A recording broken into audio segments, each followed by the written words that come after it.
Olá a todos, vamos iniciando a nossa segunda videoaula da disciplina de Teorias do Jornalismo. Essa sim já valendo, né, naquela parte dos resumos, aquela avaliação dos resumos, com conteúdo. Né, na primeira semana eu só expliquei então as avaliações, enfim, apresentei o plano de ensino, como vocês viram. E eu criei também um espaço, um fórum, né, para vocês então colocarem os grupos de 3 a 5 alunos para a realização do ensaio barra artigo. Então eu vou esperar até o final dessa semana e aí quem não tiver em grupo eu crio, né, o trios no mínimo, né, e coloco, daí posto ali os nomes para vocês com os contatos e vocês entrem em contato uns com os outros, né, então é grupos de 3 a 5 integrantes. Então hoje, conforme a gente vai ver no plano de ensino, é bastante coisa, né? Talvez até meu celular tenha um limite de meia hora de vídeo, talvez eu, se precisar, vou ter que postar 2, né? Mas vou tentar dar conta em meia hora. Mas de qualquer forma, eu vou colocar 2 textos, um texto bem básico do Nelson Traquina, né? Do livro dele, Teorias do Jornalismo, porque as notícias são como são, definindo, né, de maneira simples o que é jornalismo, que é um dos pontos da aula de hoje. E o segundo é da parte da profissionalização do jornalista, que aí tem um artigo que eu produzi, apresentei quando eu estava no mestrado, ainda apresentei no Intercom de 2010, né, no Intercom de Caxias do Sul em 2010, né, em que eu escrevi um artigo, A Profissionalização do Jornalismo, uma perspectiva histórica, né, que era um dos pontos da minha pesquisa no mestrado. Então eu faço uma recuperação de diversos autores, né, ali eu já começo citando Traquina, daí vai seguindo, segue com mais Traquina, tem bastante Traquina, tem o professor Hovel, que foi meu orientador, tem o Pulitzer, né, o Joseph Pulitzer, enfim.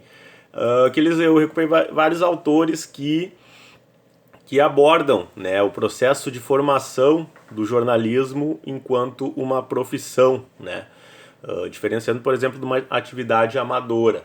Então, alguns autores, eu vou postar então um slide para vocês que tem, né, um pouco desse conteúdo que eu vou falar hoje, até para facilitar a consulta, né, quando vocês forem fazer, até para fazer os resumos, enfim, que são alguns autores básicos, assim, que é interessante que vocês saiam sabendo, né, tendo ouvido falar neles, porque eventualmente, se algum de vocês forem para pós-graduação, forem até para participar de eventos, são autores que são frequentemente mencionados, né? E mesmo se vocês forem para o mercado, é importante, né, vocês terem esse conhecimento acadêmico, né, da profissão de vocês. Um deles eu já citei aqui, é o Nelson Traquina, né, português, autor português. Ele tem os 2 volumes do livro que estão aí nas referências Teorias do Jornalismo, volume 1 volume 2. No volume 1 ele fala sobre notícias, aí ele apresenta as teorias, as principais teorias que a gente vai ver aqui ao longo do semestre. E no volume 2 ele comenta sobre o conceito de tribo jornalística, que aí é esse processo de formação do jornalismo enquanto profissão, né? Então é um livro bem interessante, eu me vali muito dele, né? Porque eu na minha pesquisa de mestrado eu fiz um levantamento e uma categorização dos personagens jornalistas de toda a obra do Érico Veríssimo. Aí dessa minha pesquisa saiu o livro, né, de 2016, A Tribo Jornalística, do Érico Veríssimo, que até é uma versão mais condensada, né, mais para o público em geral, né, não é a pesquisa propriamente dita, na íntegra, né, mas em que eu usei muito, né, eu usei o conceito do Nelson Traquina de tribo jornalística na ficção do Érico Veríssimo, né, porque o Érico Veríssimo foi jornalista e ele criou muitos personagens jornalistas nos romances dele, né, nos textos de ficção. Outro autor é o Felipe Pena, que ele tem o livro Teorias de Jornalismo da coleção de jornalismo da editora Contexto. É um livro até bem, eu diria, introdutório, assim, é um livro bom porque ele é didático, né? Ele é bem didático, ele é fácil de ser lido, de ser entendido, ele traz as principais informações, ele não aprofunda tanto, né, quanto outros autores, mas ele dá conta, né, principalmente para um ponto de partida, né, de reflexão. E o Felipe Pena é figurativa, né, nos congressos da Intercom, nos eventos, ele é escritor também, é romancista, enfim, participa seguidamente, já foi apresentador de TV Cultura, foi participante fixo do Estúdio I, foi colunista do Globo, enfim, é uma figura bem acessível também e que também é uma referência, né?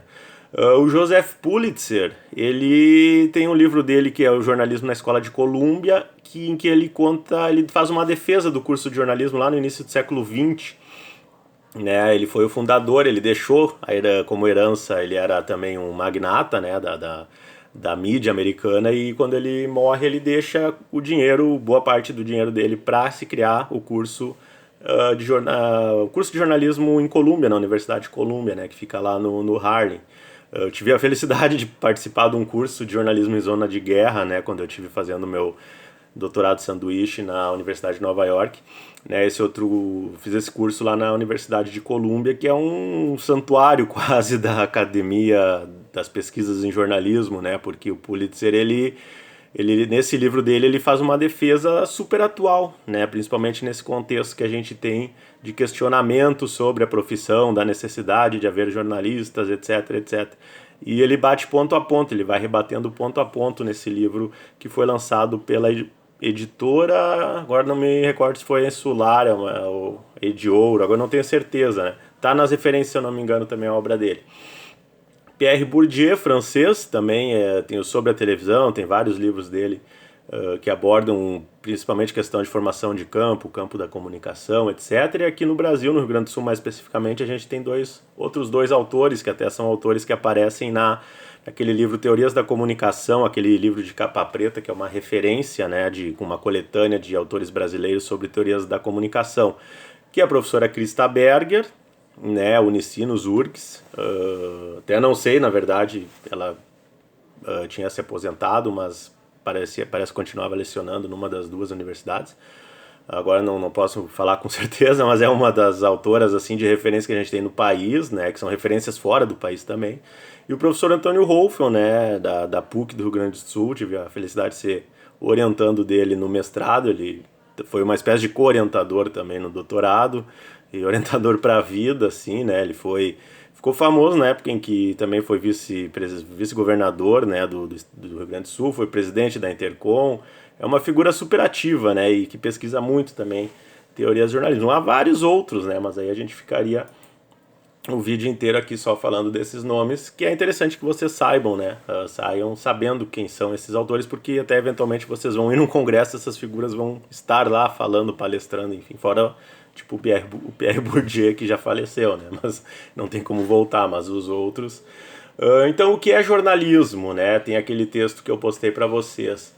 O Nelson Traquina, ele vai colocar justamente essa questão da amplitude, né? Claro, vão ter várias definições, mas não tem como tu encontrar uma que dê conta de tudo, né? Ele vai dizer justamente que é tudo que acontece no mundo, né? Acaba sendo, de certa forma, notícia, mas nem tudo vai ser publicado, né? Então ele vai colocar 3 características que acho que servem. Alguns pontos vocês viram, quem fez comigo viu, mas também com outros professores certamente viram, na disciplina de produção da notícia, ou até em outras disciplinas, porque as disciplinas elas se interligam e se complementam, né? Que é a divisão em 3 segmentos: locais, regionais e internacionais, né? Então o local ele vai interessar sempre, né, para o jornalista, porque por exemplo, quem trabalha no Diário Popular de Pelotas, tem uma notícia sobre vacinação, obviamente vai buscar as informações sobre como vai ser em Pelotas, como está sendo em Pelotas, números de Pelotas. Então tem esse interesse natural pelo local e pelo regional, né? Então, no Diário Popular, quando sai, por exemplo, os números da vacinação e de casos, aparece não só de Pelotas, mas de toda a região sul do estado. O mesmo vai acontecer região metropolitana, região noroeste, Serra Gaúcha, em outros estados a mesma coisa. E internacionais, né? Hoje a gente tem aí um exemplo que está aí na capa dos jornais no Gaúcha ZH, no Correio do Povo, na Folha de São Paulo, no Estadão, no G1, que é a situação do Afeganistão, que aí também poderia discorrer em muito tempo, porque, né, eu li alguns livros, tem As Trincheiras de la Esperança, do Antônio Pampliega, que é um autor, um repórter espanhol que foi sequestrado pela Al-Qaeda, ele escreveu sobre o Afeganistão. Tem a Adriana Carranca também, que escreveu o Afeganistão depois do Talibã. E que né, interessante, claro, ler essas obras para saber o contexto, para poder opinar, né, porque simplesmente, né, o Talibã está no poder, é a falta de direitos humanos 100%, né? A execução sumária, né? Por né, uma mulher sair na rua de tal forma, é execução, não tem, é apedrejamento, é crueldade, é a desumanidade total. Só que tem muito disso, né? Muitas vezes as pessoas só veem as notícias sem ter o contexto e acabam julgando. Não, tá certo, às vezes não tem que se meter lá e tudo mais. Tanto é que a gente está vendo o desespero, né? E das pessoas fugindo, né, do Talibã. Então a comunidade internacional como um todo, né? Assim como acontece em vários países da África, né? Que o mundo vira as costas e acontecem genocídios, né? Como está acontecendo e vai acontecer muito ainda, né? No Afeganistão a partir de agora. E esses relatos, esses livros trazem esses relatos, são autores que foram lá, viveram lá, né? A Adriana mulher, né? Então outro contexto também mais diferente ainda do Pampliega. Mas enfim, só para citar o caso de exemplos internacionais que podem também interessar o mundo inteiro. O 11 de setembro repercutiu no mundo inteiro. A pandemia começou na China, com notícias da China, e a gente no início, eu inclusive, acho que todo mundo no iniciozinho lá não imaginava que fosse chegar de fato no mundo inteiro. Se pensou que pudesse, sei lá, surgir uma medicação, né, antes, etc. Acabou acontecendo tudo o que aconteceu. Então, que tipo de informação, né, interessa ao consumidor de notícias, né? Então, tem muitos links que vão dialogar lá com produção da notícia, que acredito que todos vocês fizeram ou estão fazendo. Quem está fazendo comigo. Então, aquelas questões, critério de noticiabilidade, né, etc. Eu não vou repetir aqui. O Traquina vai colocar um exemplo. Um exame da maioria dos livros e manuais de jornalismo define as notícias em última análise como tudo aquilo que é importante ou interessa. Isso inclui praticamente a vida, o mundo, né? E aí vão ter lá os critérios de noticiabilidade para separar, para dizer o que é importante, etc. Né? Aí tem as teorias que a gente vai ver, teoria organizacional, que é a política editorial do veículo, né? Mas esses outros pontos a gente vai ver. Hoje é mais uma introdução mesmo desse conceito básico do que é notícia, né? Então o jornalista, surge a figura do jornalista que vocês estão estudando para serem jornalistas profissionais, né? Vocês não vão ser o sujeito lá que gosta de escrever, que tem um blog, que vai daqui a pouco até se agarrar em teorias da conspiração e vai dizer que aquilo é verdade, que tem vídeo, que não sei o quê, né? Vocês vão ser jornalistas profissionais com conhecimento técnico e formação humanística para atuar como jornalista, né? E aí tem que ter cabeça no lugar para não dar bola aí para as teorias conspiratórias de que os jornalistas são do mal e não sei o quê. Então o jornalista ele é o ator principal do campo jornalístico, né? Obviamente.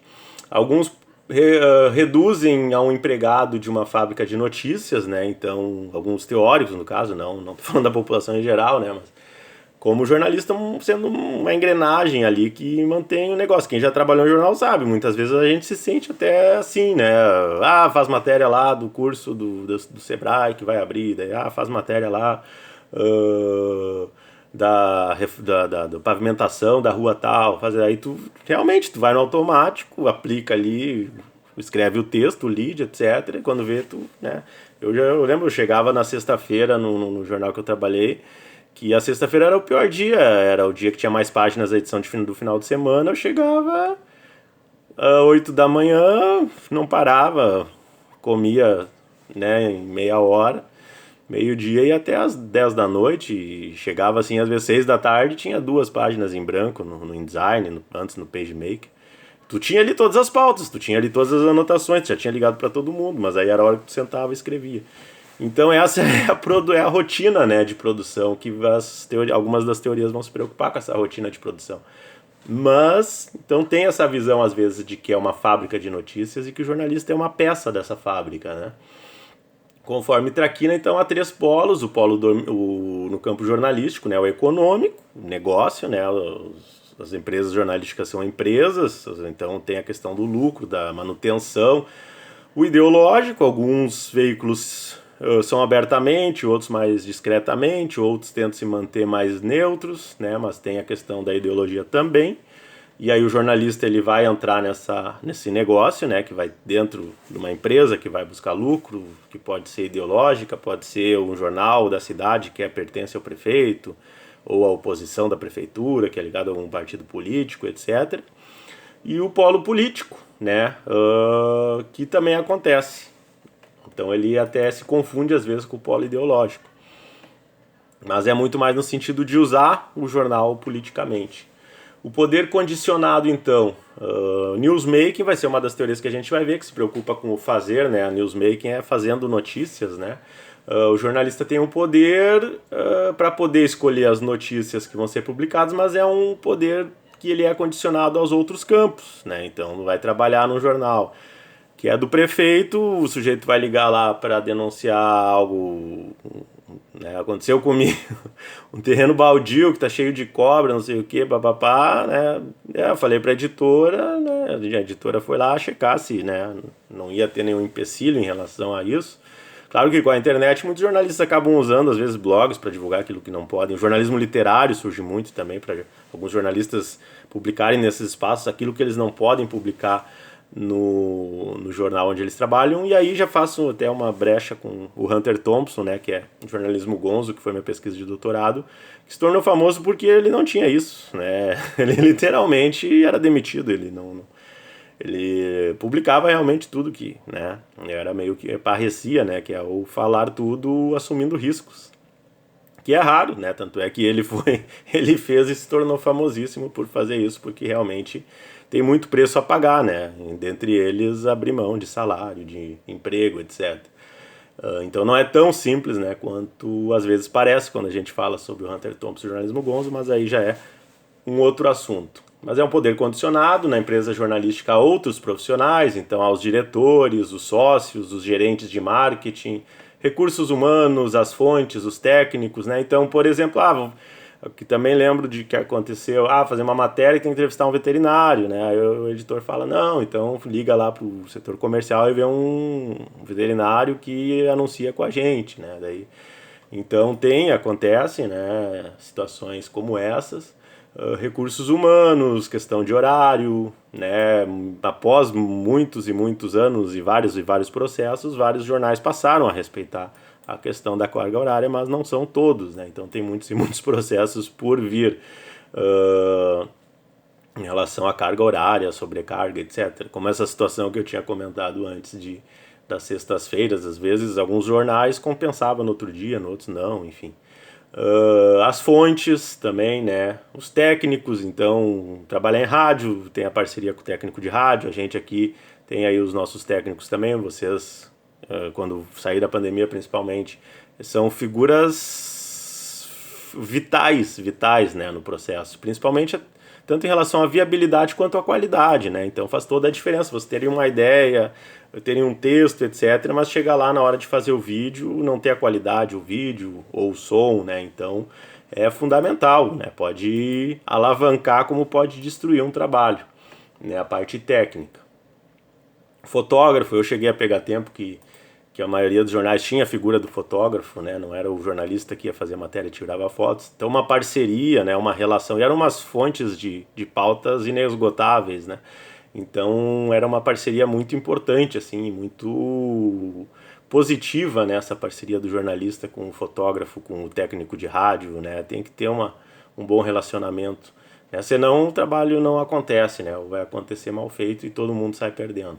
O campo jornalístico, então, o Nelson Traquina vai colocar, né, a formação do campo, citando, né, os critérios para ser considerada uma atividade profissional, né, um campo profissional.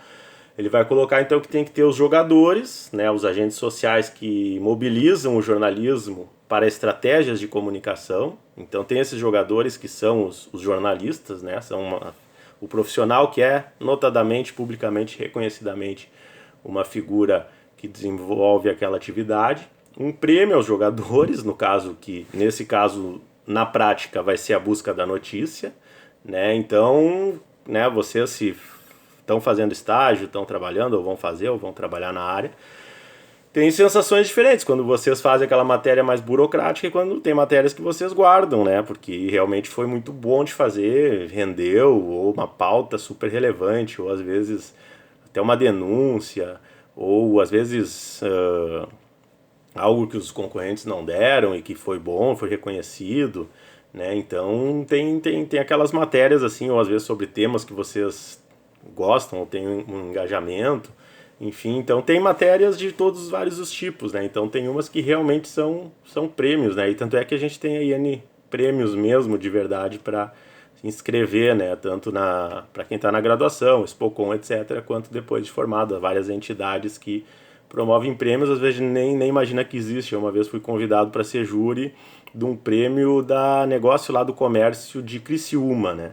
Então foi muito legal, assim, porque realmente era difícil, porque eram muitas matérias de muita qualidade, então ia ser injusto, tu se sentia mais ou menos cometendo uma injustiça, independentemente do que tu escolhesse, porque eram todas excelentes, né? E a gente não tinha um espaço para falar isso, então a gente fica naquela situação de, putz, coitado de quem não ganhar, mas a que ganhou também era muito boa, né? Então a gente torce para que, para que quem não ganhou interprete dessa maneira. Uma vez aconteceu de eu não ganhar, acho que mas era um curso de literatura e eu fiquei frustrado, mas aí eu fui ler o cara que ganhou e falei, não, tá explicado, foi por isso que eu não ganhei. Porque era muito bom mesmo o texto do vencedor. E jornalistas sabem, então, reconhecidamente identificar o que é notícia e como é a construção, né? Eu peguei uma vez, eu estava saindo de um jornal, eu fazia polícia, e o dono, numa né, dessas, botou um conhecido lá que não fazia jornalismo, enfim, tinha ensino médio, e quase fiquei louco em uma semana tentando ensinar ele a fazer a página de polícia. Não deu certo, obviamente, porque no início eu fazia, mas com ele ali, mas era eu que acabava fazendo. Quando eu saí, tempo depois perguntei, né, não tinha dado certo, porque o jornalista é que vai saber, né?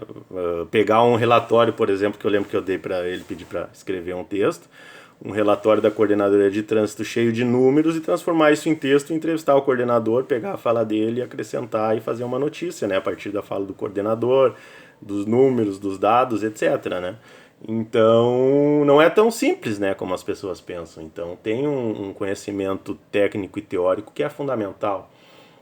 Então a profissionalização do jornalista, né, o Traquina vai colocar que começa na França, né, nos Estados Unidos por volta de 1860, claro que já tinha antes, né, a história do jornal da imprensa eu acabei dando a DCG no último semestre presencial, a gente viu bem detalhadamente aqui, né, ficamos de uma maneira mais geral. General Robert Lee, reitor da Universidade de Washington, começou então a fazer esse treinamento, né, para os seus profissionais, né, dos seus jornais após a Guerra Civil Americana. A partir do século XX há o crescimento na oferta de cursos universitários, né? No século XIX havia o Dicionário das Profissões, que não considerava o jornalismo uma profissão. Então, a partir principalmente dos cursos universitários que se começa, né? E aí a gente chega na pergunta, jornalismo é uma profissão? Então, né, apresenta técnicas, formatos específicos, envolve agentes especializados, que reivindicam, né, um monopólio de saber através dos cursos, dos livros, das pesquisas, enfim. Tem hoje, claro, associações, sindicatos, tem a Associação Rio Grandense de Imprensa, que até o Érico Veríssimo foi o primeiro presidente fundador, tem os sindicatos, em cada estado, né, há uma série, tem hoje a Associação dos Cronistas Esportivos do Rio Grande do Sul, assim como vai ter lá em São Paulo, vai ter no Rio, vai ter na Bahia. Aqui eu coloquei alguns exemplos, FENAGE, ARI, etc., e aí o ensino universitário, como eu comentei antes, nos Estados Unidos tem esse marco com o Pulitzer, né, a Escola de Jornalismo à Opinião Pública, que é de 1904, que ele praticamente ele financia, né, a criação do curso de jornalismo na Universidade de Columbia, né, de Nova York.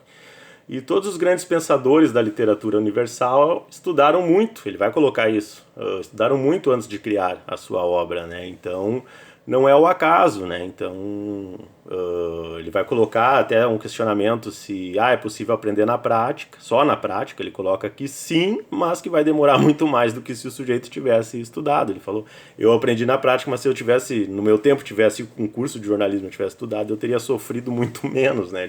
Ele vai responder dessa forma, assim como em todas as profissões, né? Porque no início não existia surge com as universidades, é claro, mas antes de existir universidades e cursos, não tinha medicina, não tinha direito, né? Havia outras estruturas, mas aí a gente já vai lá para o campo da história, da filosofia. Né? Pulitzer não cursou uma universidade, segundo ele teria obtido sucesso de maneira mais fácil e rápida, né? Se tivesse cursado. Porque aí é aquela coisa de ir no errar, testar e ir errando até acertar, né? Ele nunca encarou o jornalismo como um negócio, mas sim como um serviço público. Ele compara a uma batalha, os militares sempre estudam as batalhas anteriores, né, observam os erros cometidos, os pontos fortes e pontos fracos, e aí quando a gente for ver as teorias a gente vai vendo cada uma delas, como que foi desenvolvida. Né? O editor também compara o seu jornal com o concorrente, com o que já foi feito. Tem o filme Cidadão Kane, que às vezes eu levo para algumas turmas assistir, eu não sei como é que tá para disponibilização dele na internet, mas que vale muito a pena, né? Que é a história do magnata do Hearst, em que aparece muito disso e ele é dessa mesma época do Pulitzer, né? Então vale muito a pena. E é tido pelos críticos de cinema como o melhor filme de todos os tempos, então de qualquer forma vale muito a pena assistir se vocês tiverem a oportunidade. O jornalismo aprendido na redação não é através daí a citação do Pulitzer, né? Ele diz que não é através do ensinamento intencional, mas pelo treinamento acidental, né? Não é aprendizado, é trabalho no qual se espera que cada participante conheça a sua tarefa. Então é fácil ensinar uma fórmula do lead, e daí do seu editor e tu passar a pauta e só pedir para alguém escrever a pauta a partir do lead. E aí, claro, daí tu consegue criar um argumento de que não precisa ter a formação, né? Então, exigências para uma atividade ser profissional, né, a Traquina vai colocar, apresentar um sentido de responsabilidade individual, base de ciência, uso prático de conhecimentos especializados, partilha de técnicas comuns entre o grupo, uma forma de auto-organização, sentimento de altruísmo, né, a preocupação com o outro, no caso com o público também, uma teoria sistemática, que hoje o jornalismo tem uma teoria consolidada, sentimento de autoridade por parte dos membros do grupo, né, então um jornalista formado e que atua, ele tem autoridade e conhecimento para falar sobre aquele tema. A ratificação por parte da comunidade, quer dizer, que reconhece então a profissão, e a existência de um código de ética, né, que a gente tem também, e a existência de uma cultura profissional que o Traquina vai colocar lá no segundo livro dele da tribo jornalística, né. Tem uma citação aqui do Traquina, eu vou deixar para vocês lerem aqui a partir do slide, para eu tentar fechar tudo num vídeo, né. A autonomia do jornalista, e conforme Miranda, que vai definir essa autonomia, né. Então, o grau de concentração da imprensa, a posição ocupada por seu veículo no campo, né? A posição do jornalista a posição do veículo dentro da sociedade e a posição do jornalista dentro do veículo, né? Ele é repórter, ele é um freelancer, ele é um editor, ele é um fotógrafo. Grau de dependência do jornalista em relação ao veículo, quer dizer, o quão independente ele pode ser.